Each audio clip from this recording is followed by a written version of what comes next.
Ok, kom ek deel gou met julle hoe werk die strategie op goud elke dag. Die tyd is 1300 uur op MT5. Het sal natuurlik wees 3 uur die middag Suid-Afrikaanse tyd. Goed, op die 15 minute die timeframe.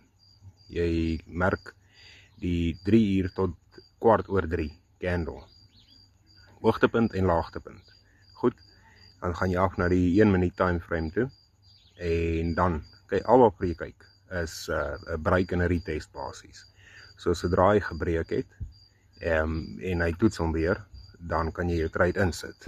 En ja, so met ander woorde, as hy daar gebreek het, weer getoets het, sit jou sel in. Stoplos bo die boonste punt. Beweeg jou stoplos al afer saam met soos wat die ding beweeg. Right, hierdie trade kon ons gemaak het 'n hele 13.000, met ander woorde so $134 more or less op 0.1 lot. Nog 'n voorbeeld. Hier kan julle sien, die tyd is presies dieselfde, 1300, 3 uur die middag. Selfde prinsip, selfde tyd. Al wat julle doen is op die 15 minuut. Jy merk die hoogtepunt en die laagtepunt van daai candle. Jy gaan af na die 1 minuut timeframe toe. Weereens, jy wag vir jou breek en jou retest. Sodra jy dit gekry het, klim jy in jou trade in. En ja, dan beweeg jy jou stoplos soos wat die trade maar sy ding doen. Nou, elke dag is verskillende sizes. Hierdie enetjie was maar 'n skamelinge wat $34-36 op 0.1. So, en so kan jy teruggaan. Kom ons gaan sommer na 'n random dag toe. Ons gaan net so 'n bietjie terug.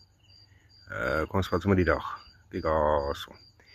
Selfde prinsip, 1300 op MT5, 3 uur die middag, Suid-Afrikaanse tyd. Merk jou candle van bo na onder. Wag vir die break en retest en enter jou trade. Ja, en hierdie enetjie sou ook 'n fris manier gewees het.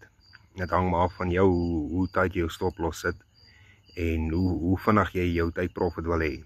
Maar hierdie enetjie kon ons gekry het 115, so met ander woorde so $150 more or less op 'n 0.1 lot. Kyk graag vandag se ook.